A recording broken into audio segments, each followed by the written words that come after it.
si es que no se defienden esos principios y se los soslaya y se permite una inmoralidad insoportable como esta del señor Jawa, de haber convertido el ciertamente tibio comunicado de UNASUR en un manifiesto enérgico de respaldo al Ejecutivo venezolano, al señor Maduro y su comparsa, cuando en definitiva de lo que se trata es de respaldar también la acción cívica de la juventud venezolana, que trata de abrir ventanas de libertad en un país que está a punto de convertirse en una isla de tiranía.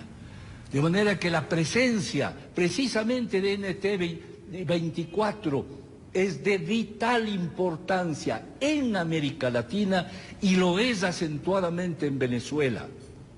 Deberíamos reclamar, los gobernantes del continente deberían reclamar el derecho de los venezolanos a tener esta ventana internacional tan valerosa, tan digna de aplauso y de estímulo como es NTN 24.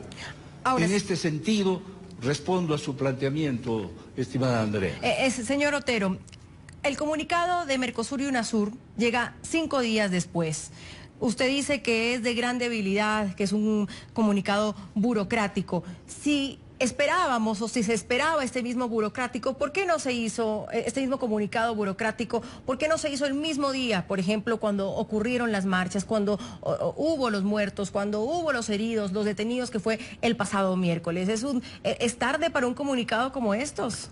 Es tarde, evidente, pero esto ha sido seguramente negociado con Venezuela. Esto lo negocian los gobiernos y, como decía el embajador Ibáñez, esto lo negocian entre los miembros del Poder Ejecutivo y por tanto no han querido hacerlo inmediatamente porque había mucha tensión internacional y un comunicado hubiera tenido mucho más efecto si hubiera sido inmediato, tanto en la oposición como en el gobierno. Por tanto, esto ha sido consensuado con el propio gobierno de Venezuela, de ahí que hay unos términos que son totalmente inapropiados con la realidad de lo que está pasando con la democracia en Venezuela. Acá se utiliza el lenguaje de la Carta Democrática respecto a la alteración del Estado de Derecho, etcétera, de la vigencia de la democracia, pero no se atiende al tema de fondo, que es la situación de la propia democracia en Venezuela. Desde el punto de vista legal e institucional, en Venezuela ya no se puede hablar de democracia. Se han suprimido los valores esenciales que componen la democracia, según todos los documentos que ha firmado el propio Estado venezolano.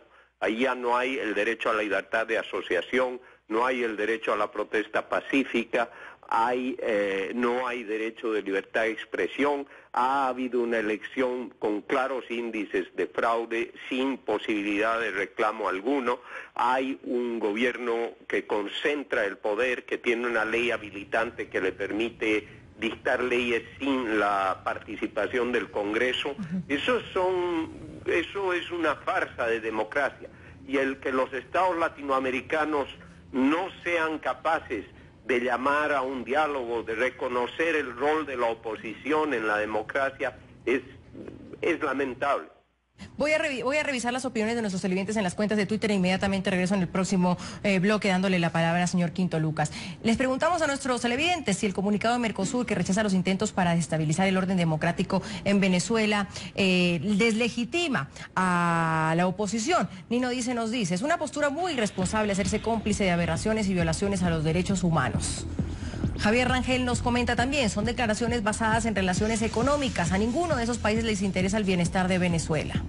Rey Penber dice, una lástima que reaccionen así, no aportan, se pronuncian y respaldan regímenes que atentan contra su gente. Primera pausa, ya volvemos.